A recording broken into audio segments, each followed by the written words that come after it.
522 FPS. Guys, good evening yun. So, meron tayong gagawin tonight. So, for upgrade to, tsaka repair. Isa itong double bell M4. Yan, AEG. So, ang pinaka problema niya is hindi na raw pumuputok. Then, ganito yung nangyayari. Itong unit na to is galing pa ng Quezon City. So, pinadala ko kayo ng umaga. Yan. Papakita ko sa inyo. Tika-scan natin. Ito guys. Pakinggan nyo mabuti. Siguro familiar to sa iba. Yan. So, guys, nung tinry natin isagad itong adjustment na to, hindi na talaga mapihit. So, minsagad na siya. So, mataas ang chance na may problema na to sa gear. So, titignan natin ngayon, i-disassemble natin. Then, pagkatapos natin i-disassemble, napagkasunduan namin ni owner na i-upgrade siya to high FPS. So, hindi naman ganun kataas. Basta palakasin lang daw. Then, patibayin natin yung mga parts. At syempre, gagamit tayo dito guys ng ASS MOSFET. So, ngayon guys, ang gagawin natin is i-disassemble na natin.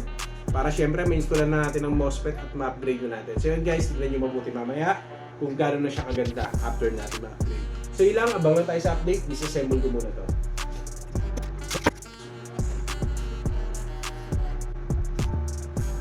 Guys, good evening yun. So, success. Na-install na natin yung ASS MOSFET dito sa trigger switch ng double bell M4 airsoft rifle na pinadala sa atin from Quezon City. So, ngayon guys, i-install na lang natin siya sa gearbox shell. So, may gearbox shell. So, ano ba yun? Ayan, so, dito natin siya talagay. Siyempre, gagamit na naman tayo ng pandikit sa kanya. Yun. So, sana okay pa yun naman ito.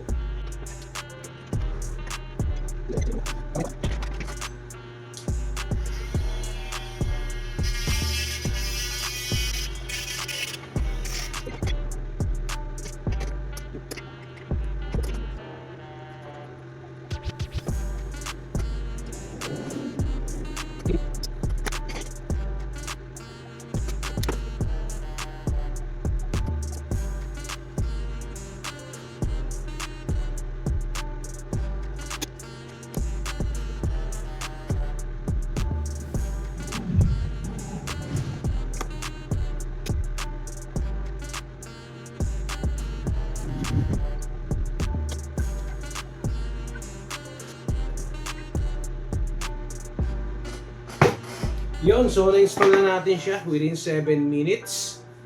Okay na. The next, ilagay naman natin yung bagong gears tsaka piston na gagamitin natin sa kanya. So, ito na. I-reassemble na natin.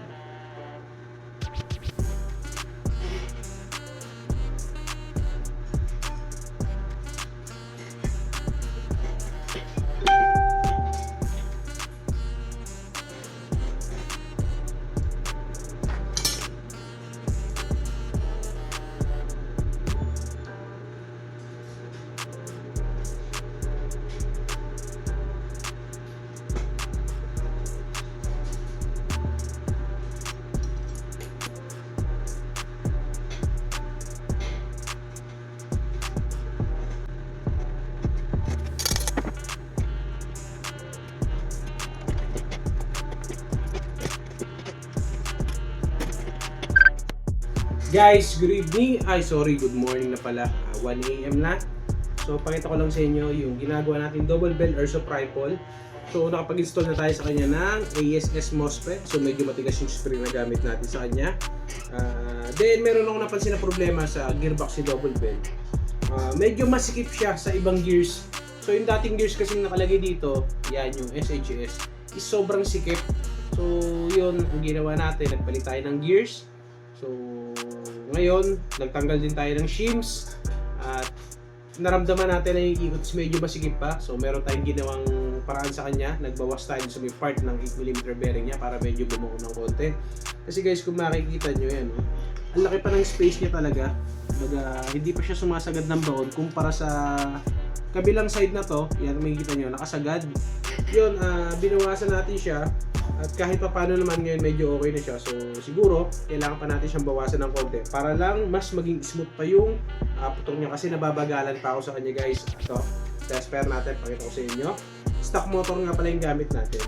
So gamit tayo ng 30C battery 2.2. Ayan. So putukin na natin. Semi. Full auto. Semi. Yan. So guys, medyo okay na rin siya pero parang hindi pa ako satisfied. So try muna natin bawasan ulit to, tignan natin kung may magbabago. So yun, then after nun, reassemble na natin siya para may FPS check natin kung gano'n nakataas ang FPS ito. So yun guys, so kahit pinuputok natin siya, halos wala tayong maramdamang init.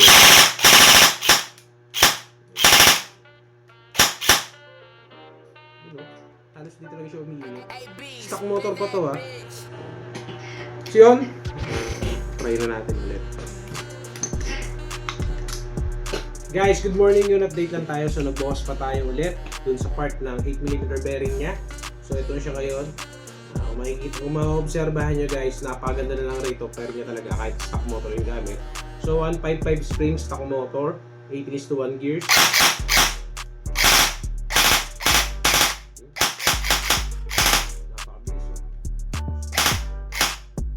So yun lang, reassemble na tayo. Tingin ko okay na to. Hindi na tayo sasablay dito. Guys, good morning yun. So 2 AM na. Natapos na natin gawin yung double bell M4 airsoft rifle na pinadala sa atin ng client natin from Quezon City. So ito na siya guys. Napakataas na ng FPS niya. So nag-install tayo ng ASS MOSFET. Check natin ngayon yung FPS para makita nyo rin.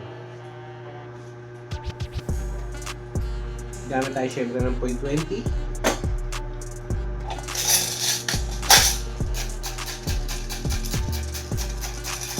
Ang gamit natin spring dito is 155. Then binawasan pa natin siya. Say, there guys, 519 FPS. Isa pa, 523 FPS. Isa pa, 522 FPS. Isa pa ulit, 525 FPS. Grabe guys, ang lakas. 524 FPS. Try natin i-adjust yung half up. Baka sakali may magbago. So, ito siya. Bukasan natin. Bukasan natin ng konti. Baka palakas pa. Isa pa. Bumaba. 518 FPS. Isa pa. Yun yun guys. 529 FPS. Almost 530 FPS na siya.